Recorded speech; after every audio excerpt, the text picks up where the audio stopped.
The Promised Miracle.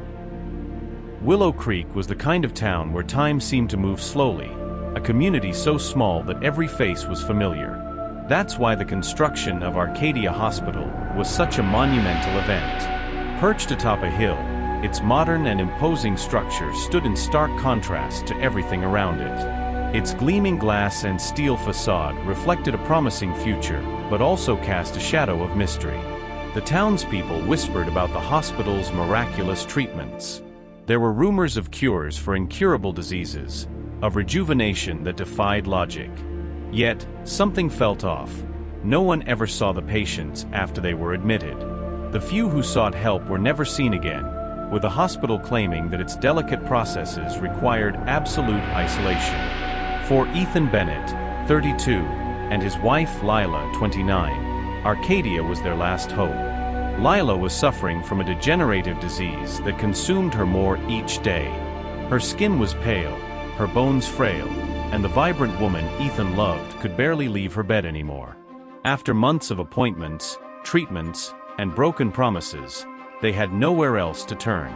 Then they saw the hospital's advertisement on TV. Rejuvenate. Live longer. Defy the impossible. Arcadia Hospital, where miracles happen. Ethan noticed a flicker of hope in Lila's eyes, a glimmer he hadn't seen in a long time. "Do you think they can help me?" she asked, her voice low, as though she was afraid to believe in the possibility.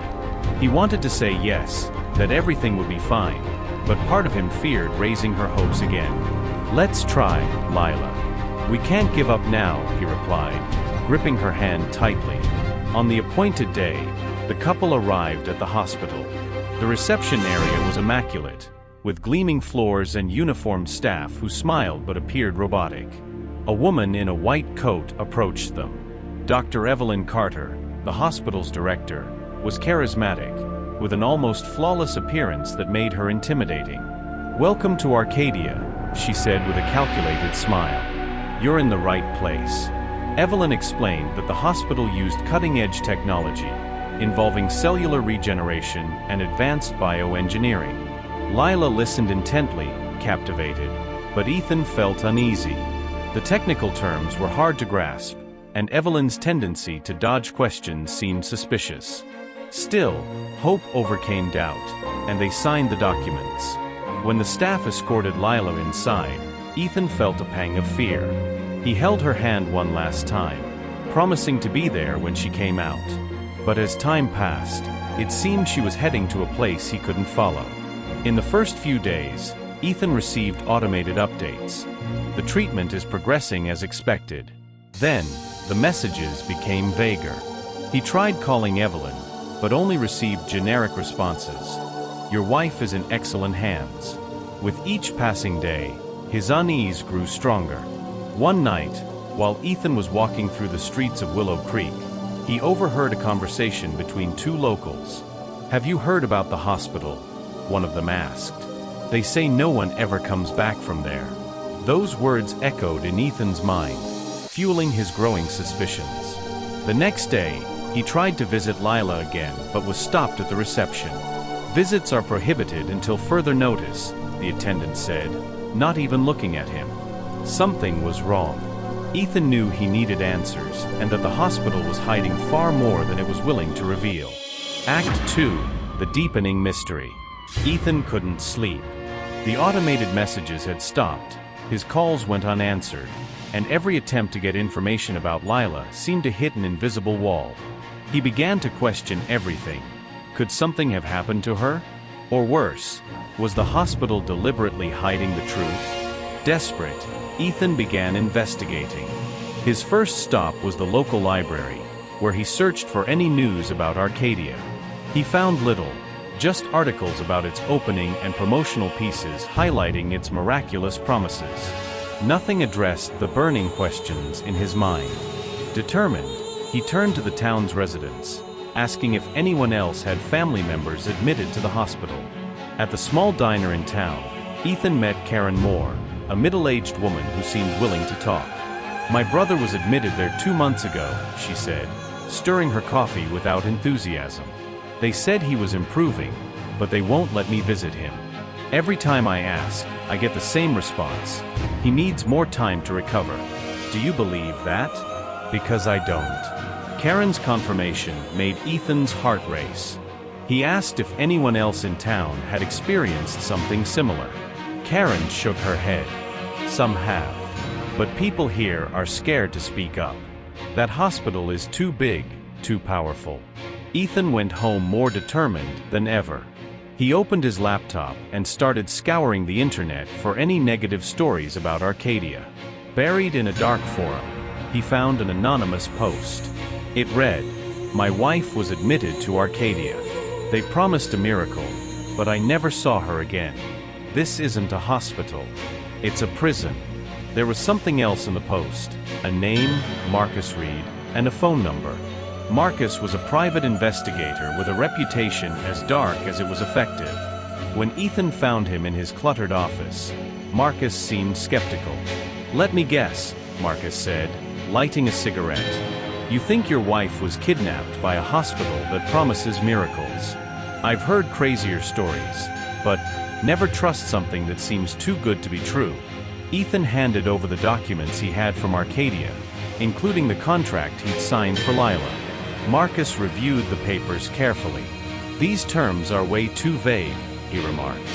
"You basically gave them permission to do whatever they want." After a long silence, Marcus finally agreed to take the case. "All right. Let's find out what's really going on in that hospital." Marcus began surveilling Arcadia. For days, he observed the flow of people coming and going. Employees arrived in black cars with tinted windows, while trucks unloaded mysterious crates in the dead of night. One night, Marcus hid near the loading area and witnessed something alarming. Inside one of the crates were vials containing a thick, translucent liquid. He managed to photograph the containers before being spotted by security and forced to flee. Meanwhile, Ethan received an anonymous message on his phone. It read, "Your wife is alive. Find out what's in the basement." The number was untraceable, and when he tried to call back, it went straight to voicemail. He showed the message to Marcus, who immediately became alert. "If someone inside is talking, we have an advantage," the detective said. The following night, Marcus infiltrated the hospital disguised as a delivery worker. He found empty hallways and staff who avoided eye contact. While accessing the security system, he discovered a subterranean wing that didn't appear on the hospital's official blueprints. The entrance was secured with advanced systems, but Marcus managed to capture images of the reinforced doors and surveillance cameras installed in every corner. Ethan was growing increasingly anxious. He began receiving more anonymous messages, each more cryptic than the last. One read, "They're using her. Time is running out." Another simply mentioned, "Project Genesis." These words echoed in Ethan's mind as he struggled to understand their meaning. Marcus, meanwhile, was connecting the dots. "This hospital is hiding something big," he told Ethan, showing him the photos he'd taken.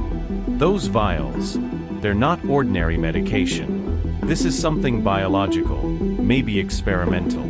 And that subterranean wing? I bet that's where they're keeping the patients." Despite the mounting evidence, access to the basement remained impossible. Marcus proposed a risky plan.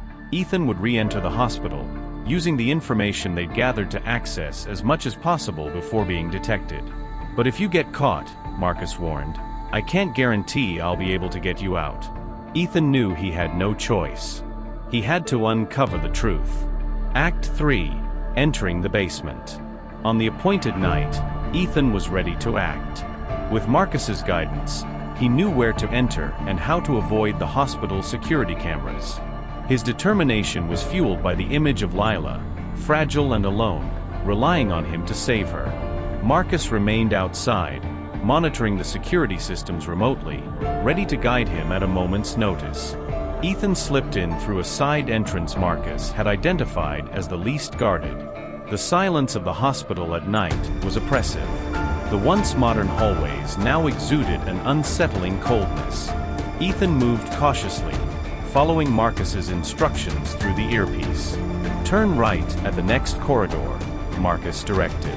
The entrance to the basement should be at the end. As Ethan approached, he saw the reinforced metal door Marcus had mentioned. A digital access panel was mounted on the wall, its blinking lights signaling a high level of security. "We've got a problem," Ethan whispered, trying to keep his voice steady. "I can't open this." "Give me a second," Marcus replied, typing furiously on his laptop. After a few tense moments, the system temporarily deactivated. The door opened with a metallic groan, revealing a narrow staircase descending into the basement. Ethan made his way down, feeling the air grow heavier with each step. The environment was entirely different from the surface. Bare concrete walls, dim lighting, and a disturbing silence, broken only by the faint hum of machinery. At the bottom of the staircase, Ethan found a long hallway lined with several locked doors. He opened the first door he could manage to unlock. Inside, he discovered a room filled with advanced medical equipment and tanks containing a thick, translucent liquid. He stepped closer to one of the tanks and nearly stumbled back in shock at what he saw: a human body motionless, floating in the liquid. It appeared alive but was attached to numerous tubes and electrodes. Ethan barely had time to process what he was seeing when he heard voices in the hallway. Quickly, he hid behind a cabinet. "They're getting impatient. Project Genesis needs more donors to move forward," said one of the voices. "There aren't enough donors," the other responded. "We're pushing the limits of what we can do without drawing more attention." The voices faded, but their words stayed with Ethan, echoing in his mind. "Donors," he thought. "What does that mean?" The discovery of Lila. Pressing on, Ethan opened more doors, each revealing rooms filled with tanks and unsettling equipment. Finally, he reached a larger room with rows of gurneys. Each gurney held a patient connected to machines monitoring their vital signs. He moved down the rows until he saw her, Lila. She looked pale, almost unrecognizable, hooked up to tubes that seemed to be draining something from her body. "Lila," he whispered, taking her cold hand in his. Her eyes fluttered open weakly. "Ethan, you came," she said in a faint voice. Ethan immediately began trying to disconnect her from the machines. But as soon as he pulled the first tube, an alarm blared. Red lights flashed, and a deafening siren echoed through the hallways. "Ethan, what's happening down there?" Marcus asked over the communicator. "I found her, but they know I'm here. Get out now," Marcus yelled. The desperate escape. Guards appeared in the hallway, armed and on high alert. In desperation, Ethan grabbed a heavy medical instrument and used it to barricade the door. He lifted Lila into his arms despite her weakened state. As he ran through the corridors, Marcus frantically guided him toward an alternate exit. "Turn left." "No, your other left," Marcus shouted, clearly struggling to keep up with the chaos. The guards pursued them relentlessly, and gunshots began to echo through the halls. Ethan stumbled into a small storage room and hid with Lila, trying to catch his breath. She looked up at him, her eyes filled with tears. "You shouldn't have come, Ethan. They'll never let us leave." "I made a promise," Ethan replied firmly, gripping her hand. "We're getting out of here." "I promised I wouldn't abandon you," he said, gripping her hand tightly. "I'll get you out of here." Marcus managed to temporarily disable some of the cameras, creating a less monitored path to the exit. Ethan ran through the corridors with Lila in his arms, evading the guards whenever possible. Finally, he reached the main floor. Back to the surface. Ethan and Lila exited through the same side entrance he had used to get in. Marcus was waiting for them in a car parked a few meters away. "Get in now," Marcus shouted. As the car sped down the dark streets, Ethan looked back, watching the hospital fade into the distance. But he knew this wasn't over. Lila was alive, but her condition was critical. Moreover, the words he'd heard at the hospital continued to echo in his mind. Project Genesis. Donors. "This isn't over, Marcus," Ethan said, glancing at Lila, unconscious beside him. "I'm going to find out what they're doing in that place. And I'm going to end it." Act 4. revelations, and conspiracies. Ethan and Marcus drove at high speed to a motel on the outskirts of Willow Creek. The small room had faded walls and a single bed, where Ethan gently placed Lila. She was still unconscious, her breathing weak. The room was silent except for the sound of Marcus typing on his laptop, sifting through the files he had managed to copy from hospital systems during their escape. "They call it Project Genesis," Marcus said in a grave tone. "It's something related to transferring life energy. It seems like they extract vitality from healthy patients to regenerate others. But I couldn't figure out who the beneficiaries are." Ethan sat beside Lila, holding her hand. "Beneficiaries? You mean they're sacrificing people to save others?" "Essentially. And from what I've read, they're doing it in exchange for obscene amounts of money. This miraculous science isn't for everyone. Only the ultra-wealthy have access." Ethan felt a wave of rage wash over him. "They turned my wife into a donor." He stood up, his determination evident. "This has to stop." Marcus nodded, but he understood that the hospital was just the tip of the iceberg. "If we're going to take them down, we'll need solid proof. Something the media and authorities can't ignore. But you need to understand, Ethan. These people won't go down without a fight." Lila's return. Hours later, Lila woke up. Her voice was faint but clear enough to whisper Ethan's name. He rushed to her side, his emotions overwhelming him. "Lila, I'm here. You're safe." She slowly shook her head. "No, Ethan. I feel like something's wrong. I'm different."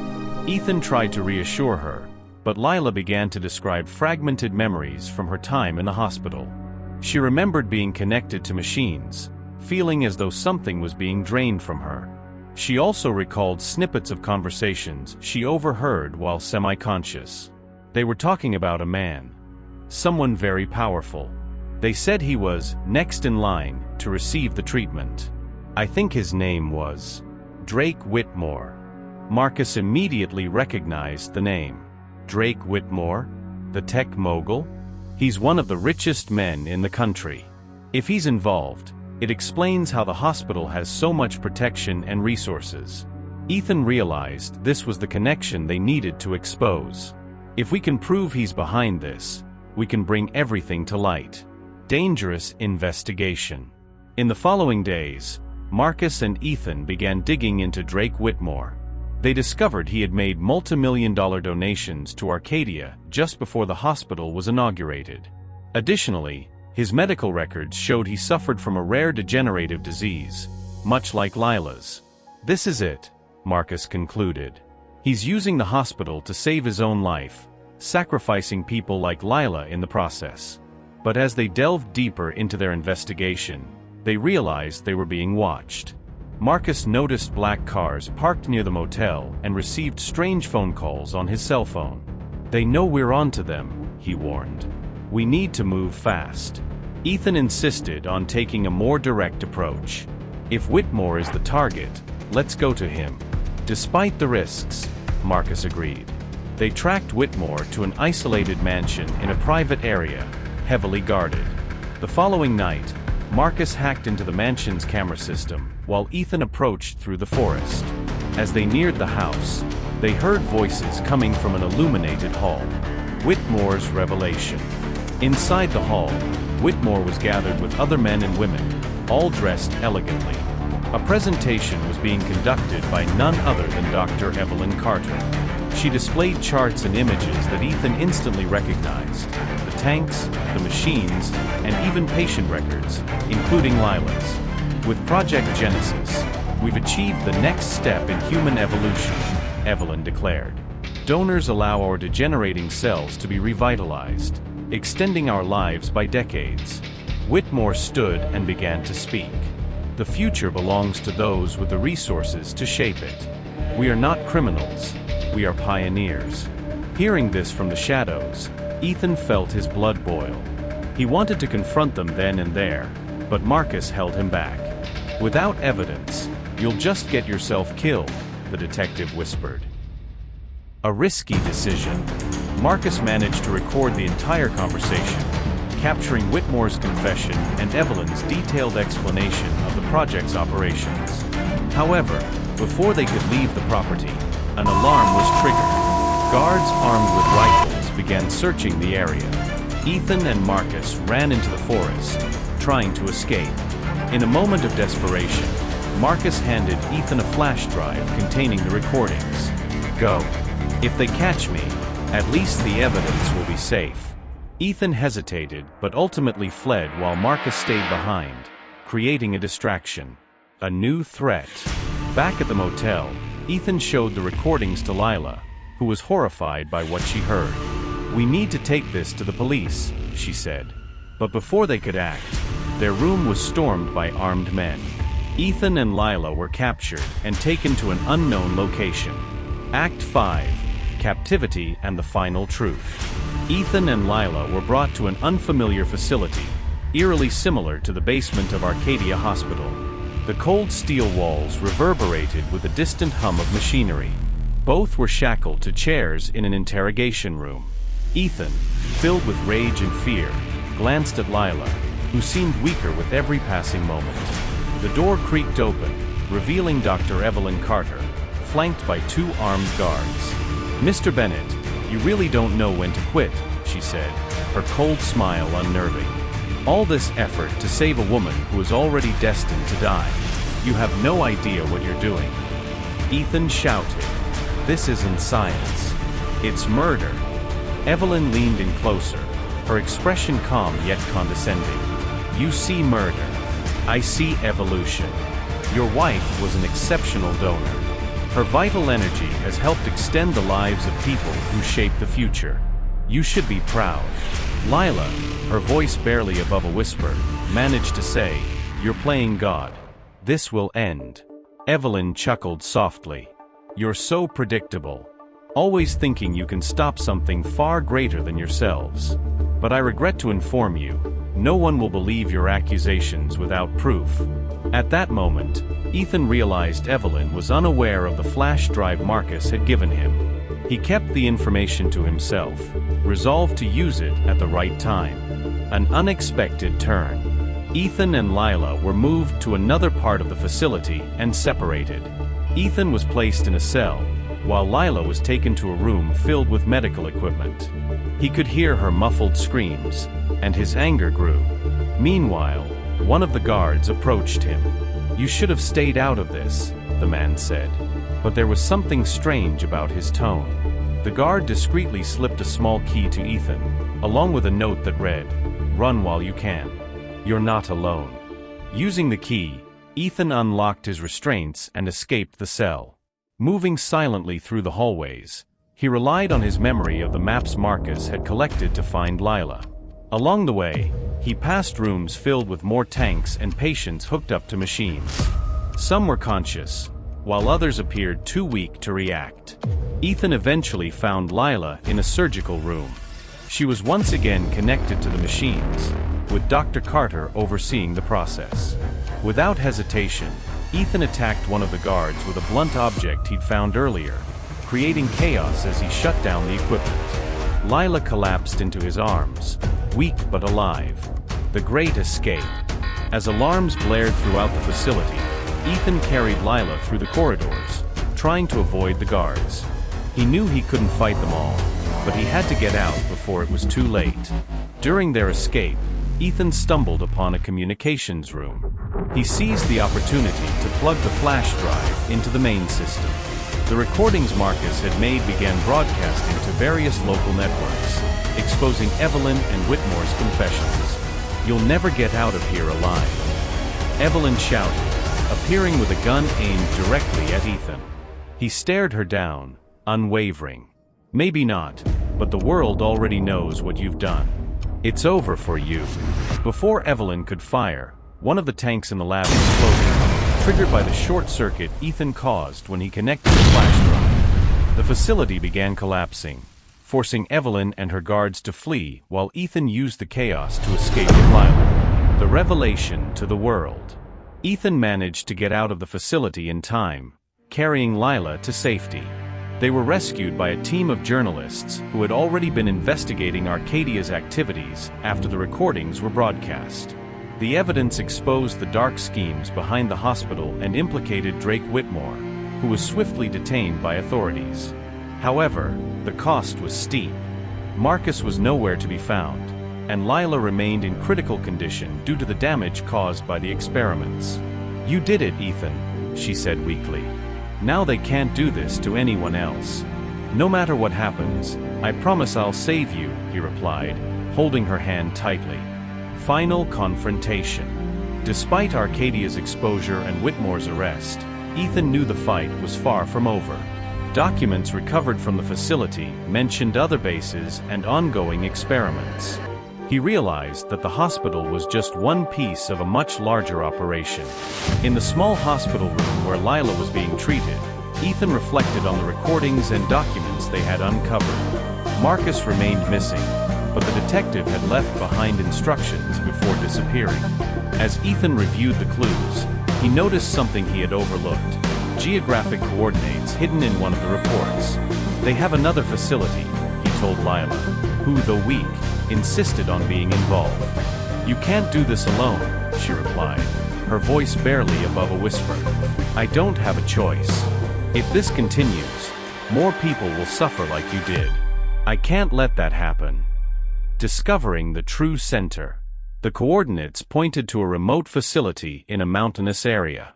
Ethan knew going in alone would be suicide, so he enlisted the help of independent journalists who had been investigating Arcadia. With their support, he devised a coordinated plan of attack. The new facility was far larger than the previous one, with even tighter security. However, using the less guarded routes Marcus had mapped out, Ethan and his team managed to infiltrate the complex. Inside the facility, the truth was even darker. Project Genesis wasn't merely an experiment in rejuvenation. It involved a process of complete consciousness transfer, using donors as vessels. The wealthy patients were literally taking over the bodies of their victims. Ethan uncovered files detailing hundreds of people who had vanished over the decades, all cataloged as test subjects. But the most shocking discovery came when he found a preservation tank containing Marcus's body. The detective was being prepared to become the next donor. "They were using him," Ethan said, his throat tightening. "Marcus tried to warn us." The final confrontation. As Ethan gathered evidence and disabled the facility systems, he was confronted once again by Dr. Evelyn Carter, this time flanked by a group of armed guards. "You really don't know when to quit," she said, a sly smile on her face. "It's over, Evelyn," Ethan replied, pointing a gun he had taken from one of the guards. "The world already knows about you. Do you think that changes anything? There will always be people willing to pay for a second chance. We are inevitable." Ethan didn't hesitate. He activated a device that overloaded the facility systems, triggering a self-destruct sequence. "You're right. But not here. Not today." As explosions began to ripple through the facility, Evelyn attempted to escape, but Ethan stopped her, ensuring she wouldn't survive to continue the project. He rescued the few prisoners he found alive, including Marcus, who was weak but conscious. The end of an era. Back on the surface, Ethan, Lila, and Marcus watched as the facility was destroyed. The evidence they had collected ensured that the remaining culprits were apprehended, but Ethan knew the true impact would come from the legacy of their fight. Lila, now in a specialized treatment center, began to slowly regain her strength. Marcus, though shaken, promised to continue investigating other potential operations linked to Project Genesis. As Ethan watched the sunrise beside Lila, he felt a mix of relief and sorrow. He knew the world would never be completely safe, but for now, he had won the most important battle of his life. "Thank you for not giving up on me," Lila said, holding his hand. "You were never alone," Ethan replied. "And you never will be." Months later, a new investigation revealed that Whitmore had funded similar projects across the globe. Ethan and Marcus decided to form a team dedicated to tracking and dismantling these operations. The fight was far from over, but Ethan now had a greater purpose: to protect the innocent and ensure that no one else would endure what Lila had suffered.